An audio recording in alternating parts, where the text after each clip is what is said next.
Well, it's time for another book review of this time. This is yet another strange book from my library. In this case, this is a book dealing with a combination of things. This mainly focuses on alien abductions and UFOs and some of the cattle mutilation phenomenon. But this is a self-published book by the author is Christa Tilton. I think I'm pronouncing that right.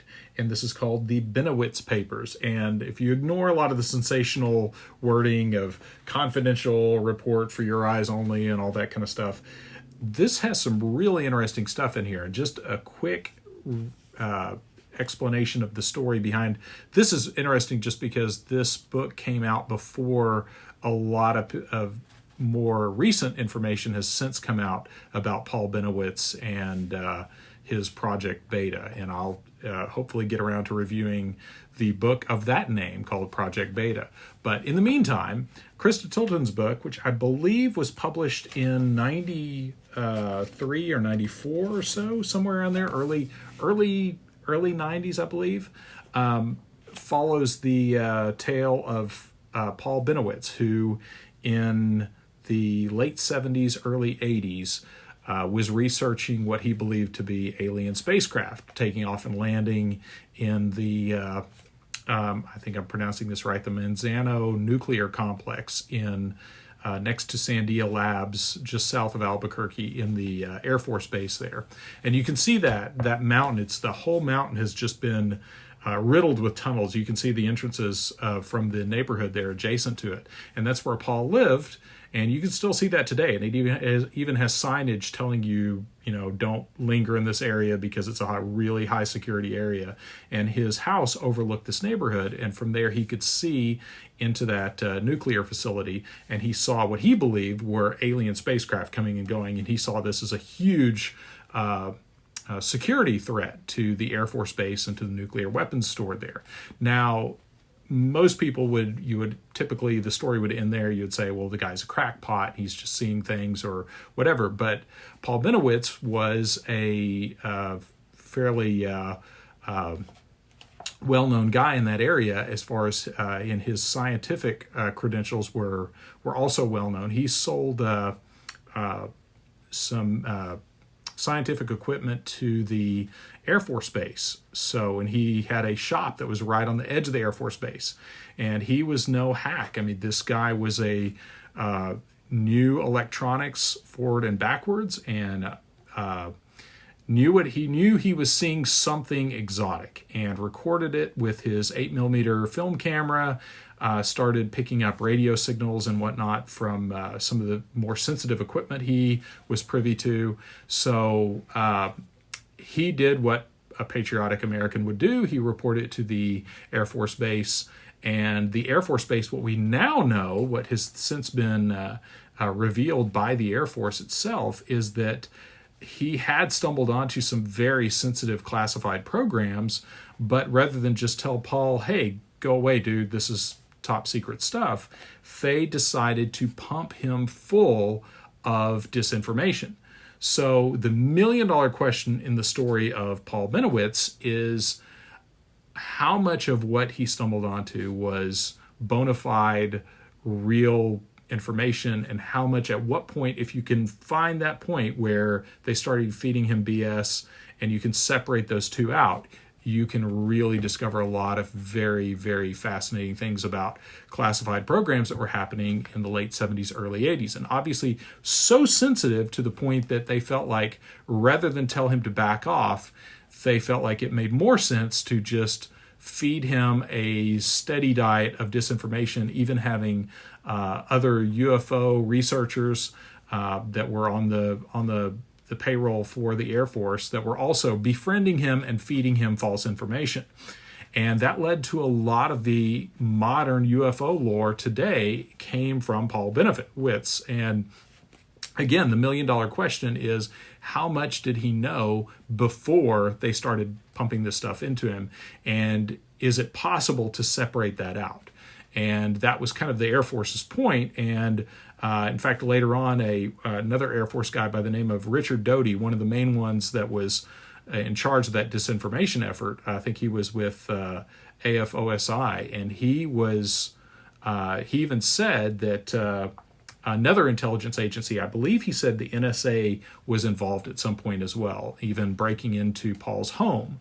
So Christa tells that story. She was a friend of Paul's. She tells that story, but she tells much of that from the angle that that it's possibly aliens, and she really addresses the abduction phenomenon and the idea of a secret base in Dulce, New Mexico, as a very real tactile thing that was happening, and recounts the case of Myrna Hansen. I think I remember that right, that she was one of the early abductees that even the Air Force, even some of the Air Force people later on mentioned that Myrna Hansen might have seen something she shouldn't have, which is what led to her abduction, and maybe they scrambled her brain and released her.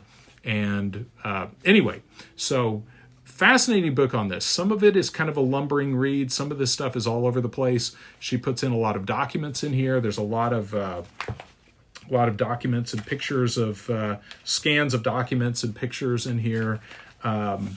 So it's one of these books that you really have to approach it with a sober mind and very carefully sift out fact from fiction, because since this was written, there's a lot of stuff that now can easily be proven completely false. But at the same time, there's a lot in here that can also be proven to be, and I shouldn't say proven to be false. Let me clarify that. A lot of it can be proven that it was disinformation being fed to them. So I don't believe Christa Tilton was at any time trying to spread false information. I think she was repeating the information as she was aware of it.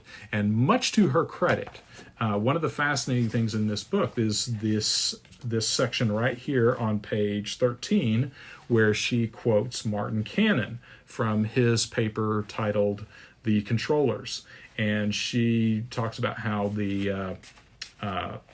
she allows for the possibility that some of these alien abductions, quote unquote or not, could very possibly be the work of mind control testing and practical application of mind control technology. And the abductees are the byproduct of this, and possibly the abduction, the alien memories and all could very well be some kind of screen memory put in their head to disguise some of the other things that they're actually being fed. So anyway, really fascinating stuff there. And later on, I will hopefully get around to reviewing Martin Cannon's work, because that is a really fascinating tale right there. But anyway, Christa Tilton's work, the Bennewitz papers, very fascinating because there's not a lot about Paul Bennewitz, but he is a key player in modern UFO lore. So real important too to note that I am by no means, I'm kind of a UFO agnostic. I've seen some mysterious things in the sky that I cannot explain, but I also do not immediately jump to that's got to be aliens or that's got to be interdimensional beings or anything like that. So I've also seen enough and heard enough from military circles to know there are some extremely exotic military aircraft out there, things that would very much shock the general public to know that they exist. So anyway, fascinating book. If you can get your hands on it, this is a little bit of a rare one here if you can find it. But this is in some ways a little bit of a Rosetta Stone to kind of decipher some of the other things out there, because it's very fascinating to see what was actually being discussed, and in the self-published realm, because this didn't go through a lot of the filters of a lot of the major UFO books. You'll find a lot of those sift out mentions of paramilitary kind of activity and weird covert military activity. So good information about the Paul Bennewitz case, and hopefully I'll get around to reviewing some of the other books about similar other aspects of that case, because this is like a dang octopus with tentacles that go all over the place. So if you can find information on this dude, sadly, Mr. Bennewitz passed away, I believe in 2003 or so, and it's a shame that he passed away in obscurity, and I think his family just wanted to be left alone by the time he had passed on. And it's a shame because this guy was really onto something, and the Air Force went to great lengths to destroy him. There's really no other way to say it. They destroyed a good, honest, patriotic man in order to hide classified projects. So, and again, it's a shame because this guy most likely, I never met him, don't know what his character was like, but he seemed like a good guy. He seemed like the kind of guy that if somebody had very forthrightly said, Mr. Bennewitz, lay off, this is classified stuff here, I think he would have done that. So anyway, good book, good information. Like I said, it's definitely part of a much bigger puzzle of information related to the UFO phenomenon. So if you stumble across this, for those of you serious about the UFO phenomenon, this is definitely a must-have.